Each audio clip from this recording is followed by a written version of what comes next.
Right, so today we're diving into some of the future challenges we might expect with the rise of advanced therapies.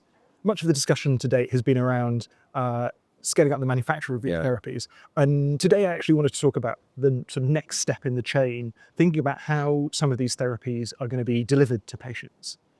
So I wonder if we could start by talking a little bit about what an advanced therapy is and what that means for delivery. Yeah, sure. I mean, it's really interesting actually with advanced therapies is that it's not just one thing.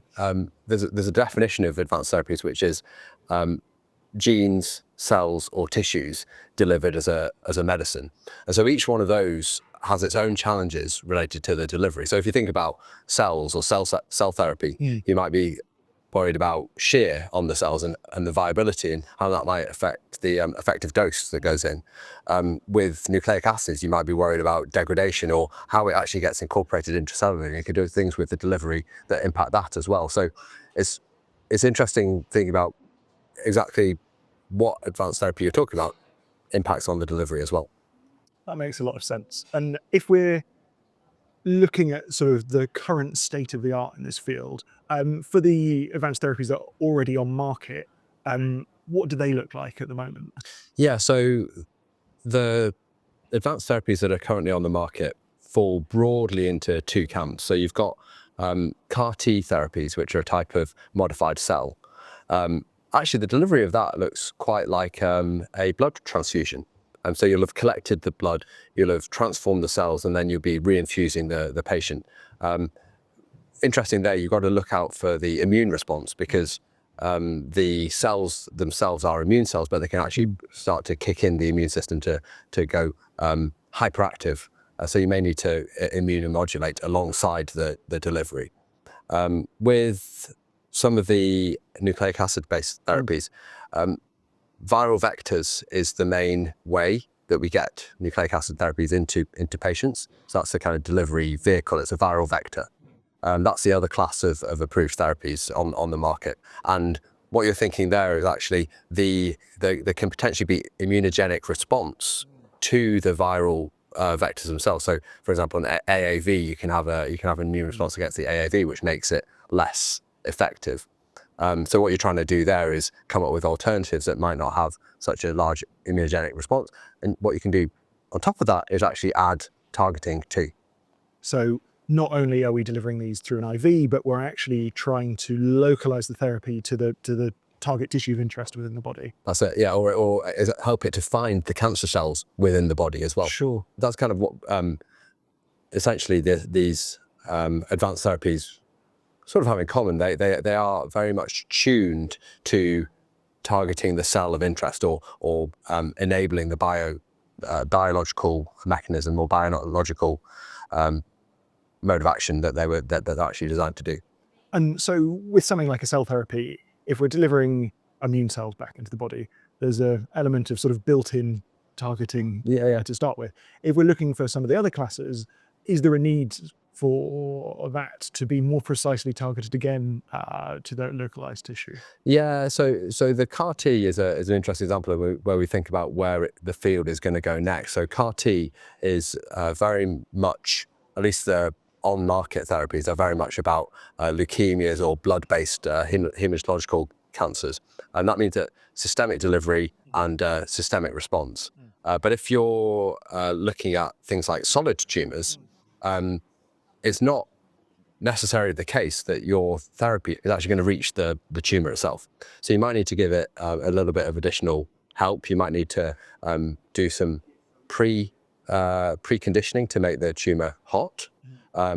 Or you might need to think about completely different cell types altogether, ones that have already managed to infiltrate the tumor, like tumor infiltrating lymphocytes. Again, a bit more processing of some bioinformatics, and the way you actually then end up formulating the cells. It can have a big impact into how they actually perform. That's probably more on the manufacturing side. If you want to think about the delivery, there's one of the most exciting strategies that's coming up is encapsulation. So imagine this: so you have a cell that is going to go all around the bloodstream versus a cell that might actually reside near the tumor that you're trying to target. Now, how might you do that? You might decide to put the cell inside a hydrogel capsule, for example, or you might decide to put the cell inside some sort of medical device that you implant. So, there's a couple of things with that. And then on the nucleic acid side, if you were to just inject RNA directly, so for example with the COVID vaccine, but also with other gene therapies, if you were just to inject that directly, it would just get very quickly degraded by the body. So they intrinsically need to be encapsulated in something, In some kind of carrier. in some sort of carrier that provides protection. Now, if you're going away from viruses and more towards synthetic nanoparticles or lipid nanoparticles, you can actually then incorporate antibodies onto the surface of those particles, which actually help you to get to the right tissue. Because without those, passively, they tend to just accumulate in the liver eventually. If you're treating a liver condition, It's great. is great, but if you're trying to aim at other areas of the body, that becomes a little bit more challenging. That targeting adds a sort of layer of complexity onto a number of these therapies. Are there any other strategies with more local delivery that are being explored? A good example is the brain. Probably some of the work that you and your team are doing is related to this. Yeah, but I'll give you an example that I've seen, which kind of crosses over quite nicely between the advanced therapies and the advanced therapies delivery. So there's a company called Tree Frog who've just signed an agreement with Vertex Therapeutics, where they use encapsulation, so a hydrogel material, to create a niche for stem cells. These are now cells that can grow into any other cell type.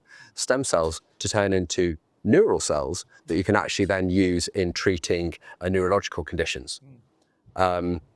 So this is the kind of the third part of advanced therapies, which is like the tissue and regenerative medicine side. What they found, and they actually presented on this in a recent conference, is what they found is that they would inject the cells inside these capsules into the brain. But if they didn't do it in the right way, the distribution of the cells was very inhomogeneous. Yeah. It was basically like one large depot and then nothing elsewhere. So the specific way in which they delivered the cells and retracted some of the cannulas, actually they were able to show that they were making much more homogeneous delivery, and that had a much better effect. And that's almost sort of tracking the drug back through the tissue. Similar strategies that they've explored in melanoma and other solid tumor conditions, where you're trying to deliver locally to a quite challenging tissue to get your therapy to perfuse. And what are you guys seeing in terms of delivery challenges or surprising things that have come down the pipe for you? I think it links to that idea of local delivery. So lots of these therapies, you are targeting very specific cells and very specific structures, particularly for gene therapies, where you're either aiming to get to a particular tissue in the eye or other areas of the body increasingly.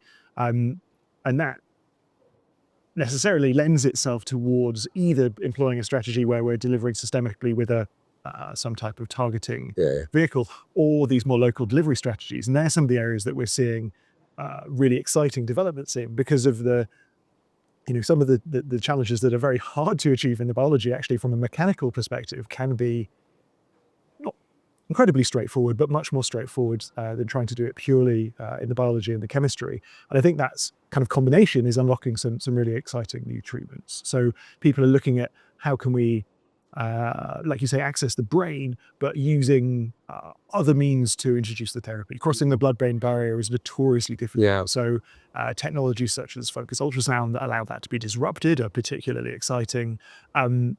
But also just more advanced surgical techniques to introduce a microcatheter to the specific area of interest. And we've worked on this for ophthalmic delivery and seen the benefits that approach can have. One of the other things I was quite excited by is the sort of the role of new formulation technologies that enable some of this. So I know your group's been working on ways to encapsulate LNPs that overcome some of the challenges, not just in the delivery, but also sort of the whole handling, transport and storage of... Yeah, no, it's interesting that you mentioned that. The mRNA LNP story kind of has several bits to it. I just mentioned about the fact that you're trying to protect it, but that protection also in itself needs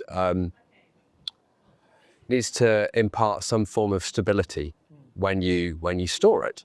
So where are you going to store this drug before it's being delivered? Typically, it's a water-based storage.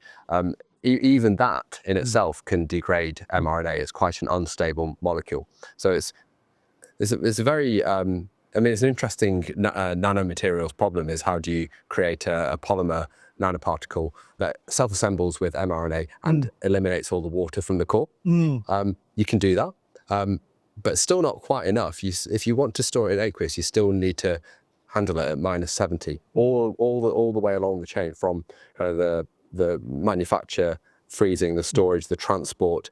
You think about trying to get to a remote village in India, say, nobody's going to walk around with a -70 on their backpack, for example. So there is a real challenge there. And I would say it's less about kind of like delivery in terms of the injection itself. It's more in terms of delivery in terms of kind of like, UPS. Wouldn't it be great if we could get a parcel delivery service to deliver a vaccine or a therapy across a wide population? So people in my group have been, in fact, it was a collaboration between the two groups actually that was thinking about trying to solve the fact of getting the therapies to the right people, but also trying to get the therapies to the right place in the body as well.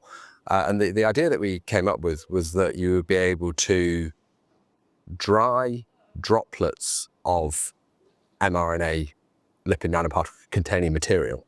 So dry these liquid droplets so quickly that they would freeze and then dry on contact with a vacuum, and then how that can impact the actual eventual delivery to the patient is that if you get the droplet size right, you could inhale it directly as a powder. So like an inhaler, asthma inhaler or something like that. So it's funny that we kind of looked down the avenue of we're trying to solve a room temperature stability challenge, but uncovered this whole other area of, actually this could be really helpful in the delivery to the lungs as well. So it was quite a cool collaboration. Yeah, it's fantastic. The parallels coming at the same challenge from different backgrounds. Yeah. I wonder if, to sort of wrap up, we could talk about some of the themes that are perhaps different with delivery of this class of therapies compared to some of the biologics, some of the more standard drugs that we've seen delivered in the past. So one of the, I guess the striking differences at the moment is the difference in cost some of these therapies have. Whereas you might be looking at hundreds or thousands of dollars a dose for some of the biologic medicines, some of these advanced therapies have a price tag in the hundreds of thousands of dollars or even the millions. And does that create a sort of different dynamic when we're looking at delivery? It does. So there's a lot more pressure on the drug itself. It's very, very precious. You kind of only have one shot to get it right. Especially if it's a patient-derived sample that's generated that medicine in the first place. Yeah, that's it. That's the most precious of all. And you got to make sure you've got a method that's robust against user error. The training to do this delivery is quite an interesting topic as well. So you wouldn't want just anybody administering a gene therapy, for example, with a price tag in the millions. And that's absolutely, we've seen that with when we're developing a therapy it's not just a drug, it's actually got that surgical procedure. That rollout and the complexity of that delivery and how easy that is to train and the familiarity of it compared to other procedures is crucial there. If you've only got a very select few surgeons who can perform that procedure, if it's there's a huge bottleneck right there. Yeah. The other thing that you find as well is maybe it's wiser to, from a sort of robustness point of view, to have therapies that you can maybe dose incrementally or dose at sort of like regular intervals. So that each injection itself isn't so precious, but also gives the physician a chance to kind of amend the treatment regimen as they go. So it's like, actually, you know what, we'll do the next injection in 4 months rather than 3 months, or we'll escalate your dose a little bit for the next one. So there are, you know, it's great to have these one-shot cures, but it's not without risk. Yeah. And I think some of the things that you guys are looking at in terms of delivery, the human factors, usability, and kind of training aspects is really important there. Yeah, and I think it's something I'm really excited about, the idea that if we're going to really scale these therapies up beyond being accessible to a very small number of patients, we have to solve that sort of manufacturing challenge, we have to sort the transport, the logistics challenge, we have to sort that delivery challenge, and then ultimately we need to be able to do this at an acceptable cost and make sure that these therapies are as accessible as possible to as many people. And I think that's really, seeing that drive innovation is really exciting. And it's exciting to me that it's actually not just one discipline that contributes to it. It really is a challenge that spans so many different kind of fields, from kind of the biological sciences through to engineering, logistics. You've got kind of medical professionals, training as well, and sort of everybody along the chain contributes as well. Often the difficulties come when you haven't had the ability to kind of look holistically. Perhaps people get tripped up later on, and it's like, actually, how are you going to deliver this? We've focused so heavily on the manufacturing at the expense of the delivery. Of course, people have got difficult choices to make. Yeah. They have to prioritize certain aspects of the development at different stages. But it's useful to kind of step back sometimes and think, you know, well, how is this going to impact X? How does this impact Y? Sometimes useful to get advice on those things as well. Yeah, and it's brilliant to be able to do projects to bring those disciplines together and solve some of these challenges. Yeah.